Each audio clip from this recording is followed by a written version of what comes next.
Assalamualaikum warahmatullahi wabarakatuh dan salam sejahtera. Untuk kelas sesi PDPR kita pada hari ini, kita akan membuat perbincangan bagi kertas kerja 1. Okey, kita mula. Peringatan penting untuk semua pelajar, sila pastikan anda membaca soalan terlebih dahulu sebelum anda menjawab mana-mana soalan. Tidak kisahlah PB ke, PA ataupun kertas kerja. Kenapa? Sebab bila anda tidak membaca soalan, anda tidak dapat merancang. Bila anda gagal merancang untuk menjawab, bermakna anda sebenarnya merancang untuk gagal. Okey, so suka untuk cikgu ingatkan, bila kamu dapat soalan, silalah highlight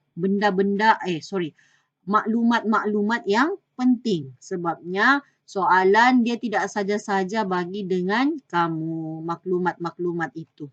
Okey, berbalik kepada kertas kerja kita, cikgu baca, Encik William Putit iaitu pemilik kedai runcit William yang berada di Jalan Berjaya, Sibu. Beliau menyimpan buku tunai runcit mengikut sistem panjar. Apa itu sistem panjar? Dalam minggu pertama, cikgu sudah terangkan apa itu sistem panjar.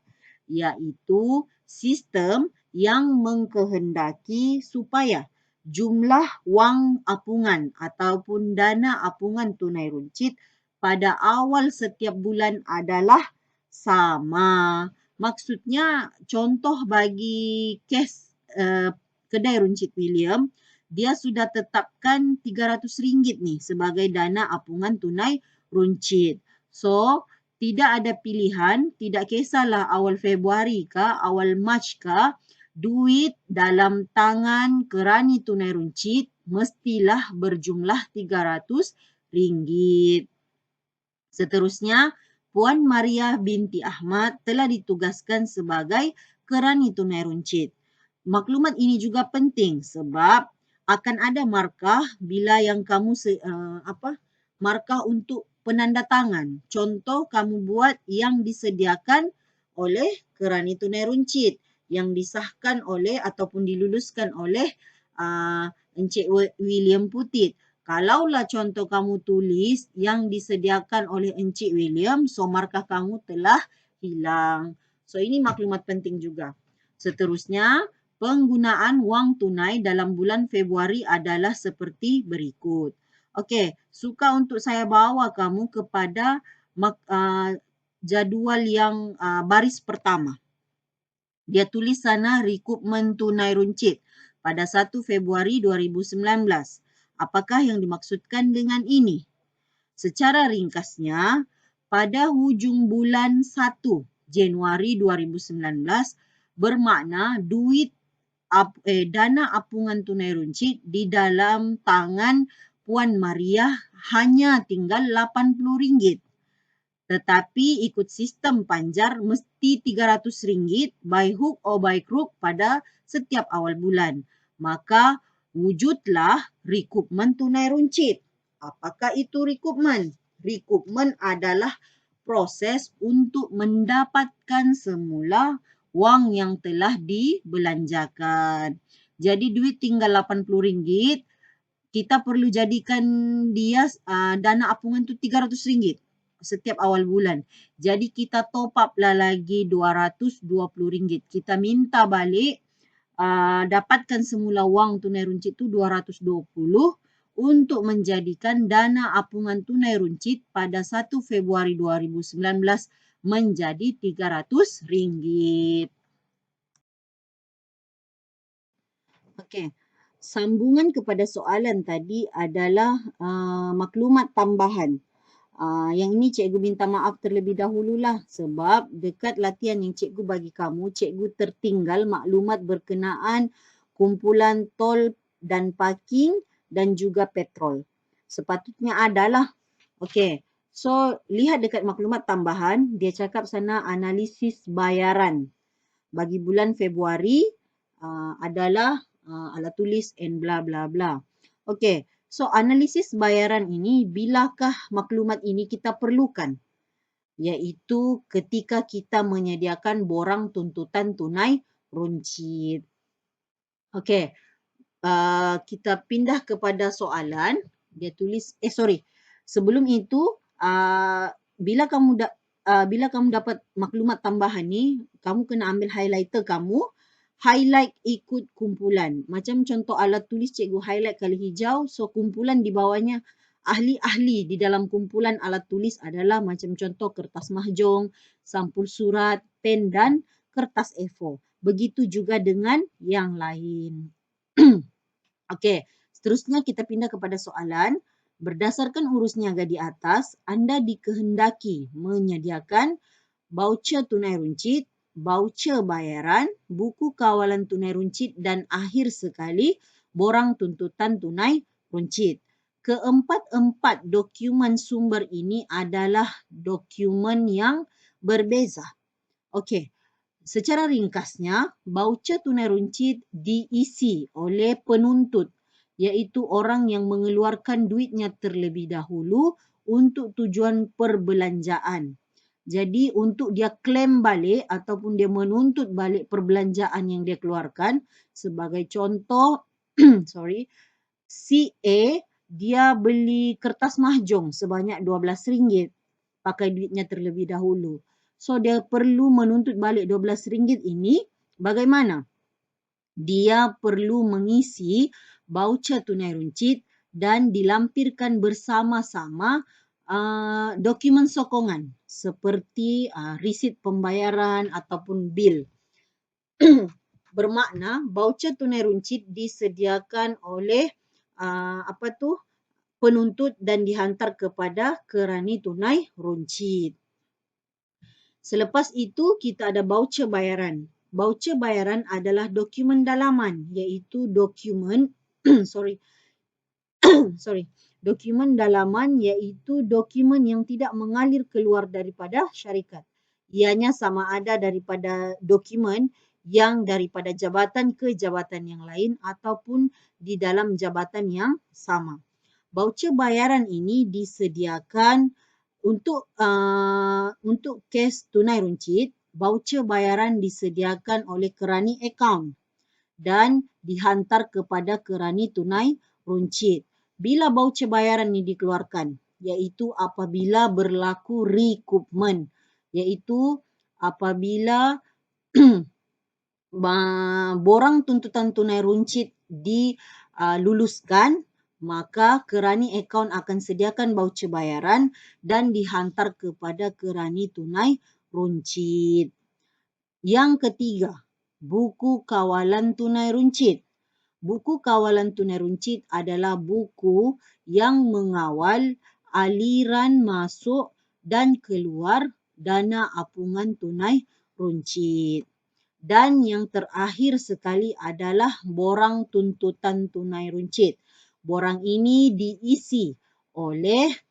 disediakan oleh kerani tunai runcit dan dihantar untuk tujuan mendapatkan kelulusan. Bila sudah lulus, barulah dikeluarkan voucher bayaran. Okey, so soalan pertama, kita diperlukan untuk menyediakan voucher tunai runcit. Macam cikgu terangkan tadi, apa voucher tunai runcit tu? Siapa sediakan? Disediakan oleh penuntut dan dihantar kepada kerani tunai runcit. Okey, ini adalah format bagi voucher tunai runcit. Dalam soalan kamu, dia bagi kosong sahaja kan? Dia bagi table-table ni. So, ini adalah jawapannya untuk yang row pertama, iaitu bila dibeli kertas mahjong. So, bila kamu sediakan voucher tunai runcit, suka untuk cikgu ingatkan kamu kena kenal pasti apa maklumat yang perlu kamu isi di dalam. So, letterhead sila jangan lupa. Letterhead mesti nama kedai ataupun syarikat ataupun organisasi berkenaan. Mesti maklumat lengkap ya. Kalau dia bagi sampai 96,000 Sibu Sarawak, so rekodlah benda yang sama. Dan kalau dia bagi maklumat berkenaan nombor telefon, nombor fax pun kena isi. Itu semua mesti ada dalam letterhead. Bergantung kepada maklumat yang diberikan kepada anda. Seterusnya, mesti ikut susunan tarikh. Jadi, voucher tunai runcit, kalau keluar soalan seperti ini, sila susun dulu ikut susunan tarikh. Tapi untuk kes kamu ni tidak susahlah, sebabnya kalau kamu tengok dekat buku kawalan tunai runcit, dia sudah susun siap-siap ikut tarikh.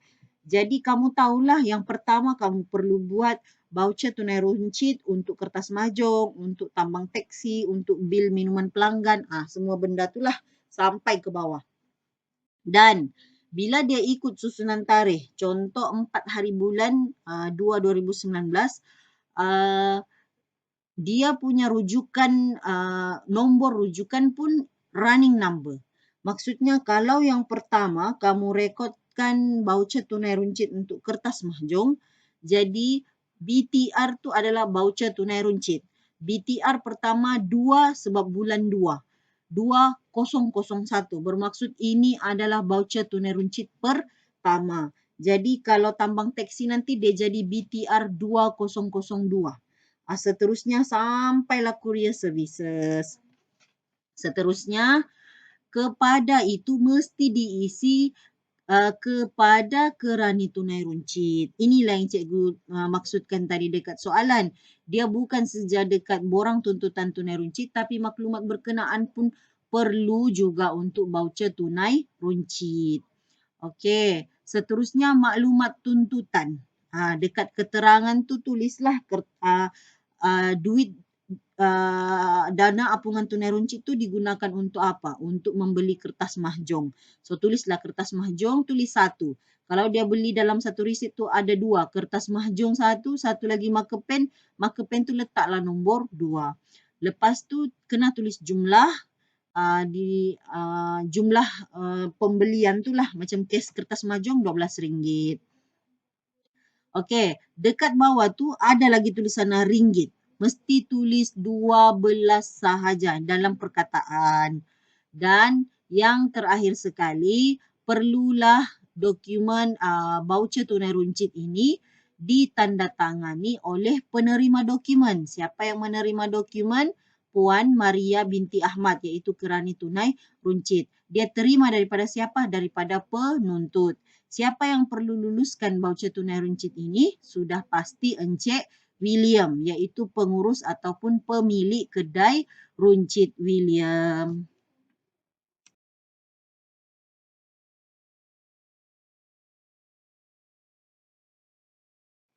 Baik, seterusnya soalan mengkehendaki kita menyediakan voucher bayaran.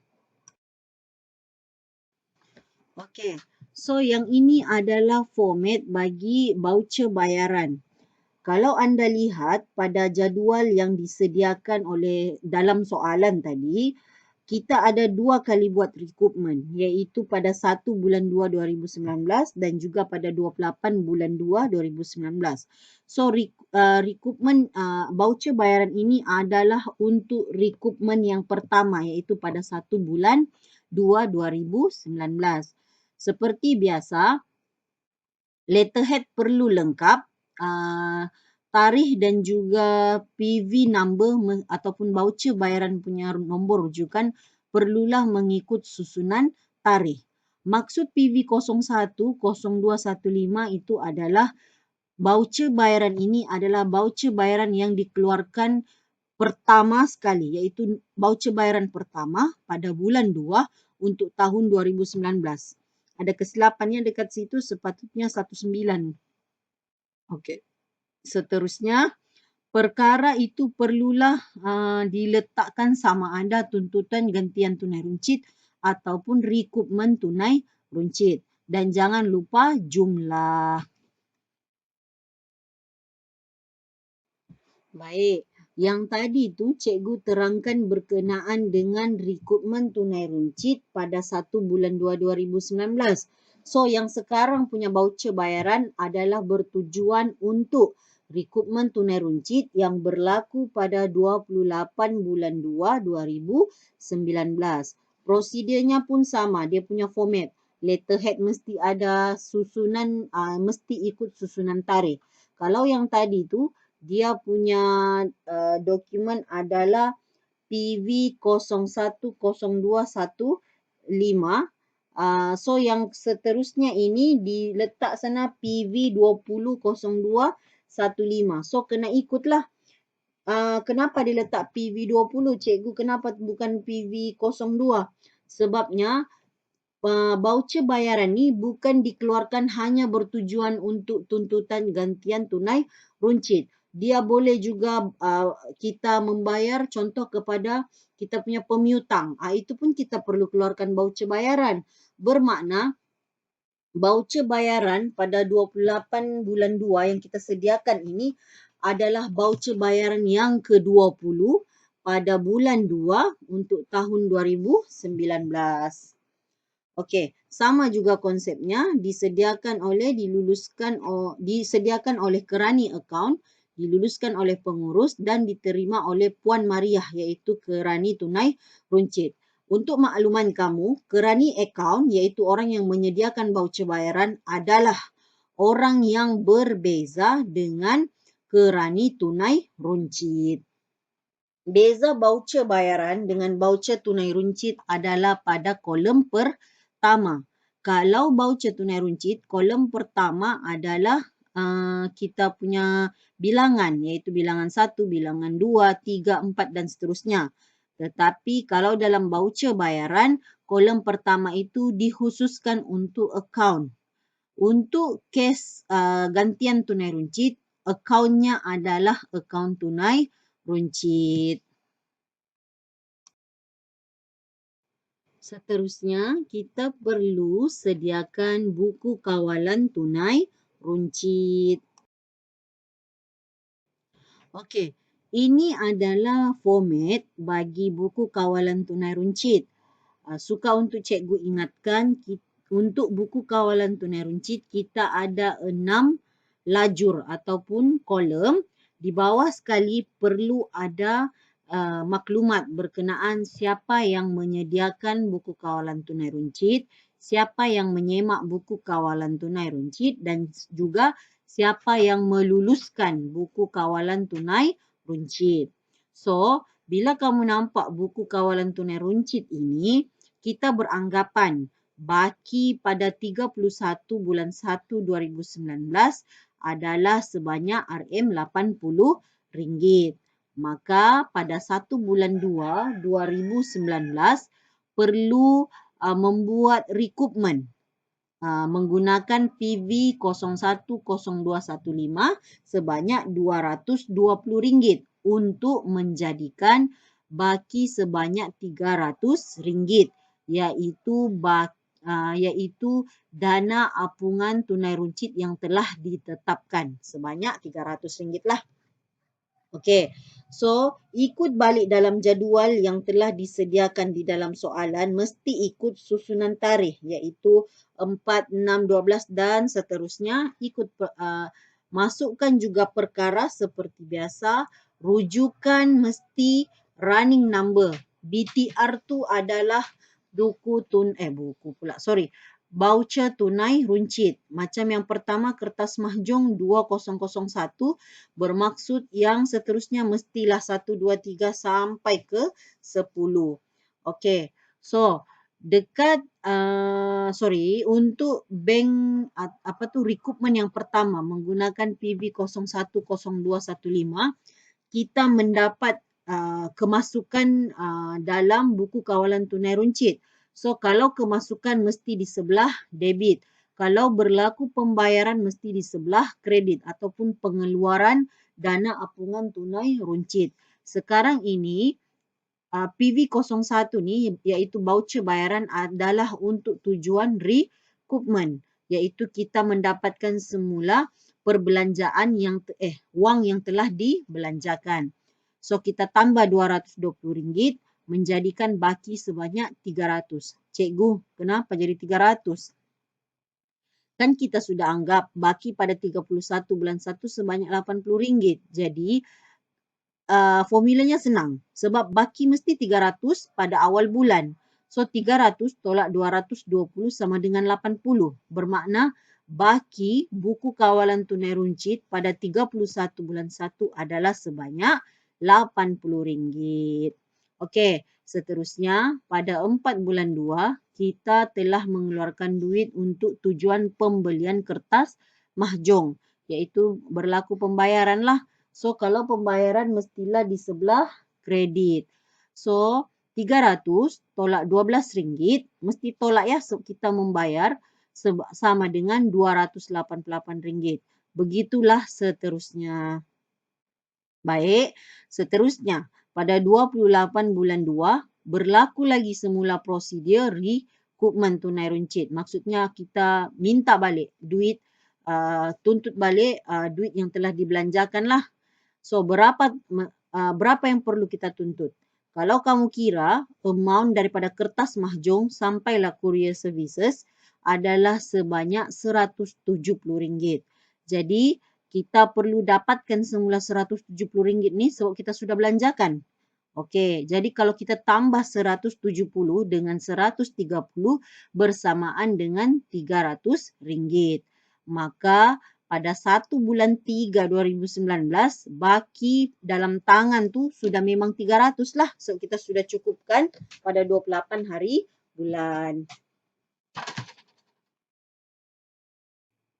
Baik, yang terakhir sekali kita perlu sediakan borang tuntutan tunai runcit.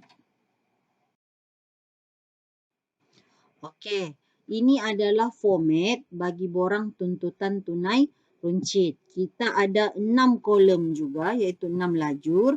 Pertama sekali ada bilangan, kemudian perkara, rujukan, akaun, jumlah RM dan juga jumlah dalam ringgit Malaysia.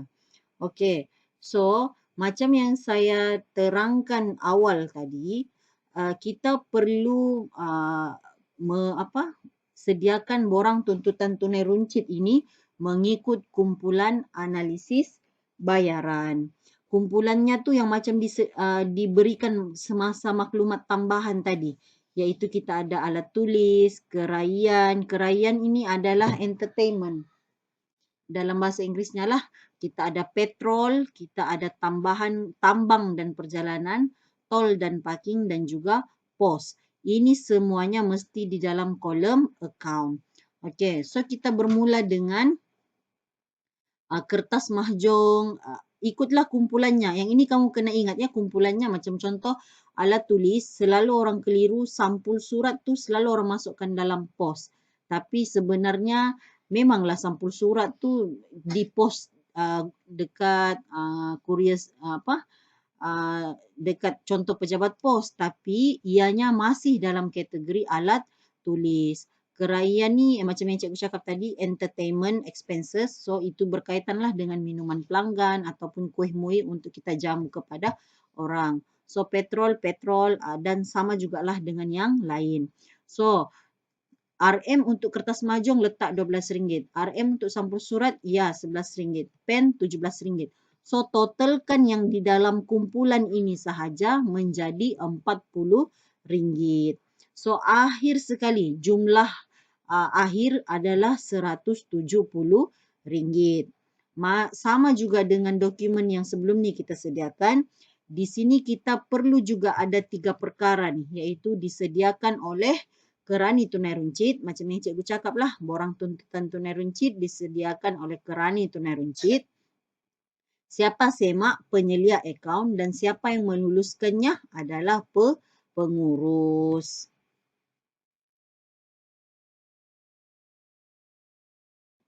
Okey, sampai sini sahaja perbincangan kita untuk kertas kerja 1 yang cikgu berikan dengan kamu pada minggu lepas.